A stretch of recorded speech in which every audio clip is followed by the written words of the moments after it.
तो कहानी की शुरुआत होती है चेंग नाम के एक गैंगस्टर से। एक ऐसा नाम जो इस शहर के अंडरवर्ल्ड में डर और इज्जत दोनों का पर्याय बन चुका था। बाकी गैंगस्टर उसके सामने झुकते भी थे और उससे दूरी भी रखते थे, क्योंकि उसकी फाइटिंग स्किल और रेबेलियन एटीट्यूड उसे दूसरों से बिल्कुल अलग बनाता था। इस शहर में बहुत कम ऐसे गैंगस्टर थे जिन्होंने कभी हत्या की हो, लेकिन चेंग का नाम उस काली लिस्ट में सबसे कम उम्र में दर्ज हो चुका था और यही बात उसे और भी खतरनाक बना देती थी। आज चेंग यहाँ एक बड़े माफिया बॉस के फ्यूनरल में आया था। बाहर से देखने पर लगता था कि वो भी बाकी लोगों की तरह श्रद्धांजलि देने आया है, लेकिन उसके दिल में शोक नहीं बल्कि एक प्लान चल रहा था। वो यहाँ किसी को अलविदा कहने नहीं बल्कि किसी को हमेशा के लिए खत्म करने आया था। जैसे ही भीड़ अपने अपने काम में बिजी होती है और किसी को अंदाजा नहीं रहता कि कुछ गलत होने वाला है, चेंग अचानक अपनी गन निकालता है और अपने टारगेट माफिया पर फायर कर देता है। कुछ ही सेकंड्स में वो माफिया वहीं ढेर हो जाता है। चारों तरफ अफरा तफरी मच जाती है, लोग चीखने लगते हैं और दहशत इतनी फैल जाती है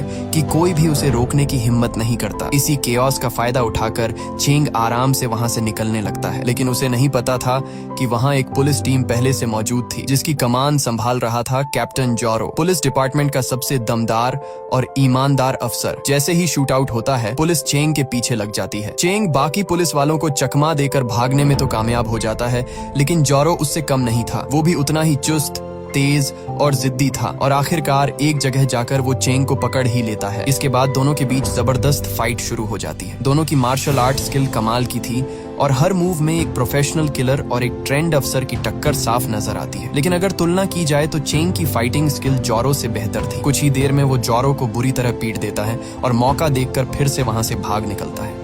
लेकिन कैप्टन जोरो हार मानने वालों में से नहीं था। घायल होने के बावजूद वो फिर से चेंग का पीछा करता है और उसे दोबारा जा पकड़ता है। एक बार फिर दोनों के बीच जबरदस्त भिड़ंत होती है। इस बार जोरो भी पूरी ताकत लगाकर चेंग को अच्छी खासी चोटें पहुंचाता है, लेकिन चेंग जोरो से ज्यादा जवान और फुर्तीला था। इसी वजह से आखिरकार वो फिर से उस पर भारी पड़ता है और एक बार फिर बच निकलने में कामयाब हो जाता है। और यहीं से इन दोनों के बीच की ये खतरनाक दुश्मनी शुरू हो जाती है, जो आगे चलकर पूरे शहर की किस्मत बदलने वाली थी। फिर किसी तरह उस ईमानदार पुलिस अफसर से निपटते हुए चेंग वहां से बचकर भागने में कामयाब हो जाता है। इस घटना के बाद चेंग अब कोई छोटा मोटा गैंगस्टर नहीं रहा था, बल्कि उसकी गिनती ताइवान के मोस्ट वांटेड क्रिमिनल्स में होने लगी थी। पूरा अंडरवर्ल्ड और पुलिस दोनों ही उसके नाम से कांपने लगे थे। इसके बाद सीन 4 साल आगे शिफ्ट होता है। चेंग अभी भी जिंदा था, लेकिन अब वो खुलेआम नहीं घूमता था। वो ताइवान में ही कहीं छुपकर अपनी पहचान बदल कर रह रहा था, जैसे एक भूत जिसे कोई पकड़ नहीं सकता। इसी दौरान किम नाम की एक लेडी डॉक्टर उसे फोन करती है और बताती है कि उसे तुरंत हॉस्पिटल आना होगा, क्योंकि कुछ ही घंटों में उसकी ग्रैंडमदर के ट्यूमर का ऑन ऑपरेशन होने वाला है। यहाँ हमें पता चलता है कि इस वक्त चेंग पूरी तरह अंडरग्राउंड है और डॉक्टर किम के अलावा कोई नहीं जानता कि वो कहाँ है और क्या कर रहा है। चेंग जैसे ही हॉस्पिटल पहुँचता है, उसे जो खबर मिलती है वो उसके पैरों तले जमीन खिसका देती है। उसकी ग्रैंडमदर ऑन ऑपरेशन से कुछ ही देर पहले इस दुनिया को छोड़ चुकी थी। चेंग के लिए उसकी ग्रैंडमदर सब कुछ थी। इस दुनिया में वही उसकी आखिरी फैमिली थी, क्योंकि उसके माँ बाप तो बहुत पहले ही मर चुके थे। उनकी मौत की खबर सुनकर चेंग खुद को संभाल नहीं पाता और वहीं हॉस्पिटल में टूट कर रोने लगता है। एक खतरनाक गैंगस्टर जिससे पूरा शहर डरता था, उस पल एक अकेला और टूटा हुआ बच्चा बन चुका था। लेकिन वो जानता था कि वो अब ताइवान का मोस्ट वांटेड क्रिमिनल है और हॉस्पिटल जैसी पब्लिक जगह पर ज्यादा देर रुकना उसके लिए खतरनाक हो सकता है। इसलिए डॉक्टर किम उसे मिलने के लिए हॉस्पिटल के पास बने एक छोटे से फूड स्टॉल पर बुलाती है, जहां वो बिना शक के उससे बात कर सके। फिर डॉक्टर किम उसे वो बैग देती है जो उसकी दादी मरने से पहले खास तौर पर उसके लिए छोड़कर गई थी। जब चेंग उस बैग को खोलता है तो उसके अंदर ढेर सारे पैसे और एक पिंक कलर की घड़ी रखी होती है। वही घड़ी जो उसने आखिरी बार अपनी दादी को गिफ्ट की थी। दादी की यादों को हमेशा अपने साथ रखने के लिए चेंग बिना कुछ सोचे उस घड़ी को पहन लेता है, जैसे वो अभी भी उसके साथ हो। इसके बाद डॉक्टर किम उसके सामने उसकी मेडिकल रिपोर्ट रखती है और कहती है कि उसे एक बहुत बुरी खबर देनी है। यही खुलासा होता है कि चेंग को स्टेज 4 लंग कैंसर है। डॉक्टर के मुताबिक बचपन से लगातार चेन स्मोकिंग करने की वजह से उसकी हालत इतनी बिगड़ चुकी थी। चेंग चुपचाप सुनता है, फिर उससे पूछता है कि उसके पास कितना वक्त बचा है। किम कुछ पल चुप रहती है और फिर कहती है कि शायद अब उसके पास सिर्फ 3 महीने ही बचे हैं। इसी बीच पुलिस तक भी उसकी दादी की मौत की खबर पहुंच चुकी थी। कैप्टन जोरो डॉक्टर किम से पूछताछ करने हॉस्पिटल आता है और चेंग के बारे में जानने की कोशिश करता है, लेकिन किम कुछ भी नहीं बताती। वो ऐसे बर्ताव करती है जैसे वो चेंग को जानती तक नहीं। असल में किम को लगता था कि 3 महीने बाद चेंग वैसे भी मरने वाला है, इसलिए वो नहीं चाहती थी कि वो अपनी बची हुई जिंदगी जेल में सड़ते हुए बिताए। इसके बाद चेंग को एक चाइनीज टाइप के टेम्पल में दिखाया जाता है। वहाँ वो अपने गॉड से कहता है कि उसे समझ नहीं आ रहा कि आगे क्या करे। क्या उसे अभी अपनी जिंदगी खत्म कर लेनी चाहिए या फिर कैंसर के साथ जीते हुए मौत का इंतजार करना चाहिए। वो गॉड से रास्ता दिखाने की गुहार लगाता है और तभी हमें एक चमत्कारी डाइस दिखाया जाता है जिसे वो बार बार फेंकता है। हर बार उसे एक ही संकेत मिलता है, उसे अभी जिंदा रहना चाहिए, जैसे उसके गॉड उसे बता रहे हों कि उसकी जिंदगी अभी खत्म नहीं हुई है और उसे किसी खास मकसद के लिए अपने बचे हुए वक्त को समर्पित करना चाहिए। फिर अगले दिन कुछ ऐसा होता है जो चेंग की जिंदगी को पूरी तरह बदल देता है। किसी काम से वो एक बैंक जाता है और वहाँ दीवार पर लगे एक पोस्टर पर उसकी नजर टिक जाती है। उस पोस्टर पर देश के 3 मोस्ट वांटेड क्रिमिनल्स की तस्वीरें लगी होती हैं। पहले नंबर पर लीलू, दूसरे नंबर पर होंकी और तीसरे नंबर पर खुद चेंग। ये देखकर उसके दिमाग में कुछ क्लिक कर जाता है। वो समझ जाता है कि यही उसकी जिंदगी का असली मकसद है। अभी उसका हुलिया पोस्टर वाली फोटो से काफी अलग था, इसलिए कोई भी उसे पहचान नहीं पाता। वो मुस्कुराता है जैसे किसी पागलपन भरे आइडिया ने जन्म ले लिया हो। इसके बाद वो अपने एक पुराने गैंगस्टर दोस्त से मिलने जाता है और उसे अपना प्लान बताता है। चेंग कहता है कि वो चाहता है कि मरने से पहले वही इस देश का नंबर 1 मोस्ट वांटेड क्रिमिनल बने और इसके लिए उसे पोस्टर में मौजूद बाकी 2 बड़े क्रिमिनल्स लीलू और होंकी को मारना होगा।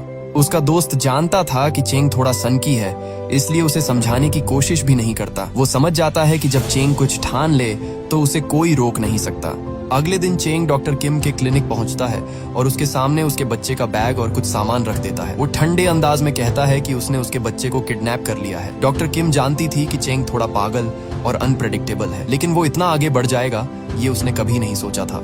डर और मजबूरी के बीच फंसी किम के पास कोई और ऑप्शन नहीं बचता और आखिरकार उसे चेंग की मदद करने के लिए तैयार होना पड़ता है, भले ही उसे अंदर से पता था कि वो एक खतरनाक रास्ते पर कदम रख रही है। इसके बाद चेंग उसके सामने अपनी आखिरी इच्छा खोलकर रख देता है। वो बताता है कि मरने से पहले वो इस देश का नंबर 1 मोस्ट वांटेड क्रिमिनल बनना चाहता है, लेकिन इसके लिए उसे बाकी बचे दोनों क्रिमिनल्स को खत्म करना होगा और इस मिशन के लिए उसे डॉक्टर किम की मदद चाहिए। चेंग बताता है कि उसके एक पुराने गैंगस्टर दोस्त ने कहा था कि किम को उन दोनों के बारे में कुछ न कुछ जरूर पता होगा। किम कुछ पल सोचती है और फिर बताती है कि कुछ महीनों पहले क्रिमिनल नंबर 2 यानी होंकी का इलाज उसी ने किया था। आज भी उसे पेन किलर्स की जरूरत पड़ती है, लेकिन वो खुद दवाइयां लेने नहीं आता। इसके लिए वो अपनी गैंग की एक यंग लड़की को भेजता है जिसका नाम माए है। दुनिया की नजरों में माए एक सैलून चलाती है, लेकिन असल में वो होंकी के लिए काम करने को मजबूर है। इसके बाद चेंग क्रिमिनल नंबर 1 यानी लिलू के बारे में पूछता है। किम कहती है कि पुलिस की तरह उसे भी उसके बारे में ज्यादा जानकारी नहीं है, लेकिन उसने सुना है कि वो आदमी बेहद खतरनाक और बेरहम है। 1 साल पहले उसकी माँ इस हॉस्पिटल में एडमिट थी और मरने से पहले उसने अपने बेटे लिलू के लिए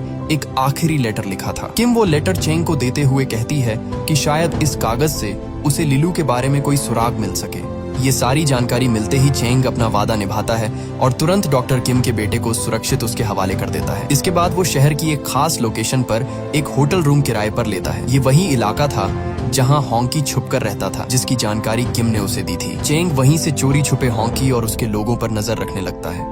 कुछ घंटों बाद होंकी अपने आदमियों के साथ वहां आता है आज किए गए मर्डर को सेलिब्रेट करने के लिए। उसी भीड़ में चेंग की नजर माए पर पड़ती है, वही लड़की जिसे होंकी ने डरा धमकाकर अपने गैंग के काम में लगा रखा था। माए बाहर से शांत दिखती थी, लेकिन उसकी आंखों में डर साफ नजर आ रहा था और चेंग समझ जाता है कि वो सिर्फ एक मोहरा है इस खतरनाक खेल का। पार्टी में चल रहे सीन को देखकर चेंग समझ जाता है कि होंकी भी उसकी तरह आधा साइको ही है। उसके हाव भाव, बातें और लोगों को देखने का तरीका सब कुछ किसी खतरनाक इंसान की झलक दे रहा था। अगले दिन चेंग माए के सैलून पर एक आम कस्टमर बनकर पहुंचता है। माए को उसके बारे में कुछ भी पता नहीं था, इसीलिए वो बड़े प्यार से उसका वेलकम करती है। लेकिन इससे पहले कि बालों की कटिंग शुरू हो पाती, अचानक होंकी अपने आदमियों के साथ वहां पहुंच जाता है। वो माए को साइड में करता है, हाथ में प्लेट पकड़ता है और बड़े आराम से खुद को एक बार्बर की तरह पेश करता है। लेकिन चेंग कोई आम इंसान नहीं था, वो एक अनुभवी खिलाड़ी था, इसलिए होंकी को अचानक सामने देखकर भी जरा भी नहीं डरता।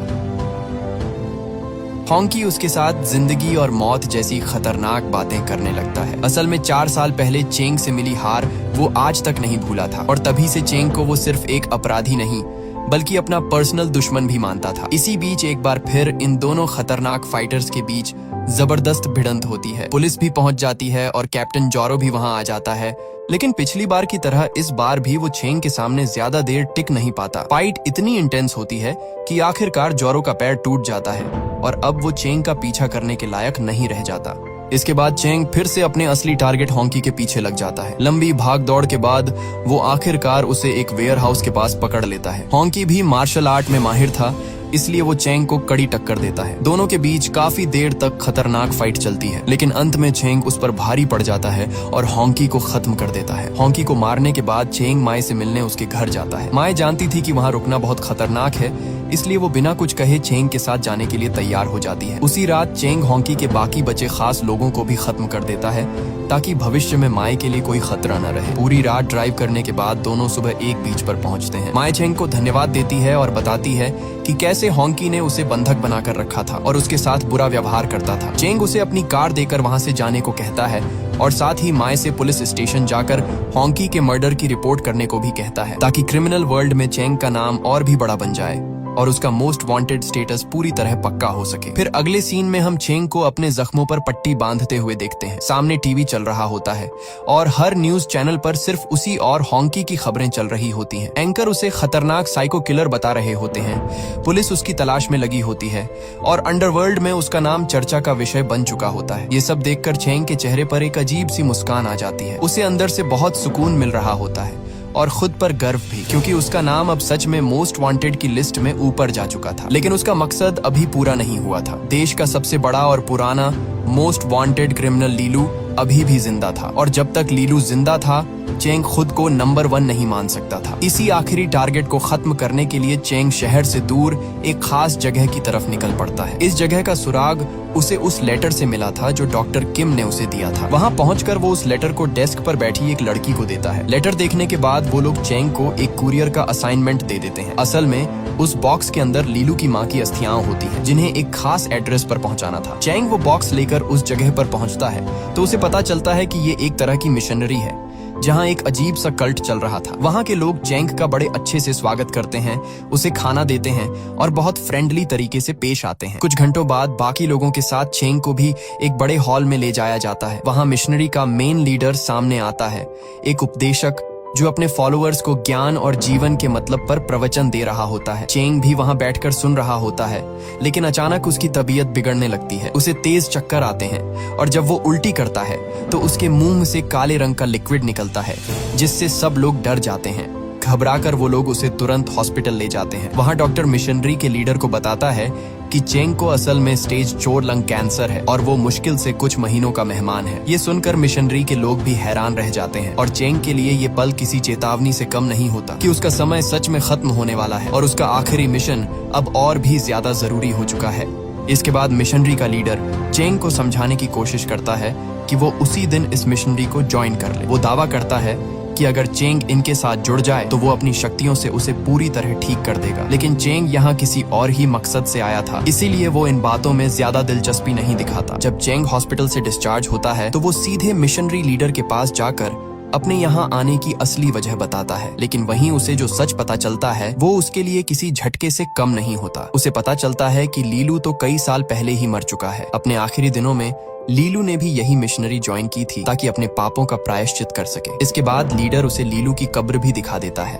अब चेंग का मकसद पूरी तरह खत्म हो चुका था। जिस आखिरी टारगेट के लिए वो इतना दूर आया था वो तो पहले ही मर चुका था। अपनी बिगड़ती सेहत को देखकर वो फैसला करता है कि वो भी इस मिशनरी को ज्वाइन करेगा और अपने बचे हुए दिन यहीं बिताएगा। एक खास रिचुअल के जरिए उसे मिशनरी में शामिल कर लिया जाता है। कुछ दिनों बाद जब उसका दोबारा मेडिकल टेस्ट होता है तो सब लोग हैरान रह जाते हैं। चेंग का कैंसर पूरी तरह ठीक हो चुका था।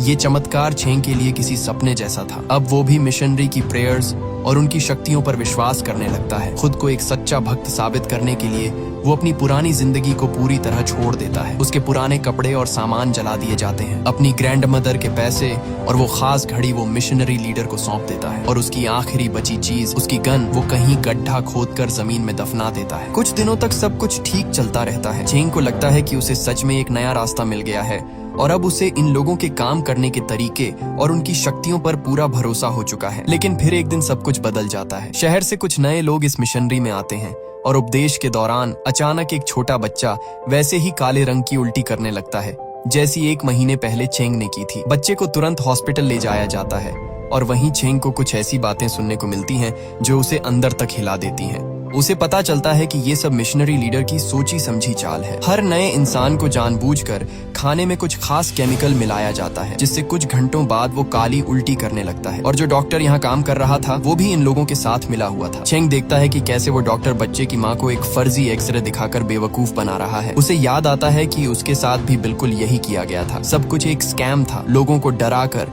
उन्हें बीमार बताकर, फिर चमत्कार दिखाकर अपने फॉलोअर्स और पैसा बढ़ाने का तरीका। वो औरत भी इनके झांसे में आ जाती है और अगले ही दिन मिशनरी ज्वाइन करके अपना सारा पैसा और ज्वेलरी इन्हें दे देती है। धीरे धीरे चेंग को पूरी सच्चाई समझ में आने लगती है कि वो भी एक बहुत बड़ा फ्रॉड का शिकार हो चुका है। अगले दिन जब उस बच्चे की माँ को एक रिचुअल के जरिए मिशनरी में शामिल किया जा रहा होता है, तभी चेंग वहां पहुंचकर सबको रोकने की कोशिश करता है, लेकिन यही मिशनरी लीडर अपना असली चेहरा दिखा देता है। चेंग अब तक लड़ाई झगड़े से दूर एक सीधा साधा आदमी बन चुका था, इसलिए ये लोग आसानी से उसे पकड़ लेते हैं, मारते पीटते हैं और जिंदा ही जमीन में दफना देते हैं। लेकिन कुछ ही देर बाद चेंग खुद अपनी कब्र खोदकर बाहर निकल आता है। अब उसे पूरी तरह एहसास हो चुका था कि उसके साथ कितना बड़ा धोखा हुआ है और मिशनरी लीडर एक खतरनाक फ्रॉड है। बदला लेने के इरादे से वो अपनी दफनाई हुई गन भी बाहर निकाल लेता है। इसके बाद वो सीधे लीलू की कब्र के पास जाता है। जब वो कब्र खोदकर ताबूत खोलता है तो उसे सच्चाई का सबसे बड़ा झटका लगता है। कब्र खाली होती है और अंदर रखी एक फोटो देखकर उसे समझ आ जाता है कि असल में वही मिशनरी लीडर ही मोस्ट वांटेड क्रिमिनल लीलू था, जो अपनी पहचान छुपाकर लोगों को धोखा दे रहा था। अब चेंग के सामने दो मकसद थे, बदला लेना और ताइवान का नंबर 1 मोस्ट वांटेड क्रिमिनल बनना। वो सीधे मेडिटेशन हॉल पहुंचता है और मिशनरी लीडर पर गोली चला देता है। फिर वहां मौजूद लोगों को उसकी पूरी सच्चाई बताता है और इस फ्रॉड को रोकने के लिए कहता है। लेकिन हैरानी की बात ये थी कि लोग अभी भी चेंग की बात मानने को तैयार नहीं थे। उन्हें अपने झूठे भगवान पर इतना भरोसा हो चुका था कि सच्चाई भी उनके लिए झूठ जैसी लग रही थी। तो आखिरकार चेंग उस मिशनरी लीडर को मार देता है। सिर्फ वही नहीं रुकता, बल्कि उसके ऐसे कुछ खास फॉलोअर्स को भी खत्म कर देता है जो उसके मरने के बाद इस मिशन को आगे बढ़ा सकते थे। इस पॉइंट पर चेंग का मकसद लगभग पूरा हो चुका था। उन दोनों मोस्ट वांटेड लोगों को मारने के बाद अब वह ताइवान का नंबर 1 क्रिमिनल बन चुका था। अब चेंग के पास करने को कुछ बचा ही नहीं था। अंदर से वह थक चुका था और शायद पहली बार उसे सुकून महसूस हो रहा था। इसी वजह से वह फैसला करता है कि अब भागने का कोई मतलब नहीं। वह वापस शहर जाकर खुद को पुलिस के हवाले करेगा। शिप पर रहते हुए ही वह पहले से कैप्टन जोरो को फोन करके बता देता है कि वह आ रहा है। जब उसकी जर्नी खत्म होती है और शिप हार्बर पर पहुंचती है तो बिना किसी हंगामे के चेंग सीधे पुलिस के सामने खुद को सरेंडर कर देता है। कोई फाइट नहीं, कोई ड्रामा नहीं। जोरो उसकी आंखों में देखता है और उसे वहाँ एक अजीब सा सुकून नजर आता है। इसी बीच मीडिया भी वहाँ पहुंच चुकी होती है। कैमरों के सामने चेंग हल्का सा हाथ हिलाते हुए कहता है कि उसे अपने तरीके पर गर्व है। मामला कोर्ट तक जाता है और उसकी बेरहमी और क्राइम हिस्ट्री को देखते हुए चेंग को मौत की सजा सुना दी जाती है। जेल में रहते हुए एक दिन उससे मिलने के लिए डॉक्टर किम आती है और यहीं इस कहानी का सबसे बड़ा सस्पेंस सामने आता है। डॉक्टर किम चेंग से साफ कहती है कि उसे किसी तरह का कोई कैंसर नहीं है। सच तो ये है कि उसने उससे झूठ कहा था। उसे हमेशा से क्रिमिनल्स से नफरत रही है, लेकिन डर की वजह से वह उनका इलाज करने पर मजबूर रहती थी। उसने चेंग से यह झूठ इसलिए कहा था ताकि वह अपनी बची हुई जिंदगी को सुधारने की कोशिश करे और खुद को पुलिस के हवाले कर दे। लेकिन चेंग उसकी सोच से कहीं बड़ा निकला। उसने अपने लिए ऐसा मकसद चुन लिया जो जाने अनजाने में पुलिस और समाज दोनों के लिए फायदेमंद साबित हुआ। डॉक्टर किम कहती है कि उसे इस बात की खुशी है कि उसके उस झूठ की वजह से न सिर्फ चेंग ने खुद को सरेंडर किया, बल्कि उसने उन दोनों मोस्ट वांटेड क्रिमिनल्स को भी खत्म कर दिया। मौत की सजा से ठीक एक दिन पहले चेंग से उसकी आखिरी इच्छा पूछी जाती है। चेंग बिना ज्यादा सोचे कहता है कि वह मरने से पहले एक बार माई नाम की उस लड़की से अपनी शेविंग करवाना चाहता है। ये सुनकर कैप्टन जोरो किसी तरह माई को ढूंढकर यहाँ ले आता है। जैसे ही माई सामने आती है, चेंग के चेहरे पर जो मुस्कान आती है उससे साफ पता चलता है कि कहीं न कहीं वह उसे पसंद करने लगा था। दूसरी तरफ माई भी चेंग को किसी मसीहा से कम नहीं मानती, क्योंकि वही इंसान था जिसने उसे होंकी के कब्जे से आजाद करवाया था। जब माई चेंग की शेव करना शुरू करती है तो उसके हाथ हल्के कांपते हैं और उसकी आंखों से आंसू गिरने लगते हैं। यह देखकर समझ आ जाता है कि चेंग को भी इस जिंदगी के खत्म होने का थोड़ा बहुत अफसोस जरूर है। शेव खत्म होने के बाद माई के जाने से पहले उसे चेंग का बचा हुआ सारा सामान दे दिया जाता है। ऐसा इसलिए होता है क्योंकि चेंग की खुद की यही इच्छा थी। उसकी नजर में उस वक्त माई ही एकमात्र इंसान थी जिसे उसके जीने या मरने से फर्क पड़ता था। फिर आखिरकार वह दिन आ जाता है जब चेंग को मौत की सजा दी जानी होती है। फैसला ये होता है कि उसे जहर का इंजेक्शन देकर मारा जाएगा। डॉक्टर उसे पहले बेहोश करने की दवा देना चाहता है, लेकिन चेंग साफ मना कर देता है। वह कहता है कि वह पूरी होश में रहते हुए अपनी मौत को अपनी आंखों से देखना चाहता है। फिल्म के आखिरी सीन में दिखाया जाता है कि चेंग हंसते हुए इस मौत को स्वीकार कर लेता है। उसके चेहरे की मुस्कान और आंखों में दिखता सुकून यह बता देता है कि अब उसे अपनी जिंदगी से कोई गिला या शिकवा नहीं रहा। और इसी साइलेंट लेकिन भारी एंडिंग के साथ यह कहानी खत्म हो जाती है।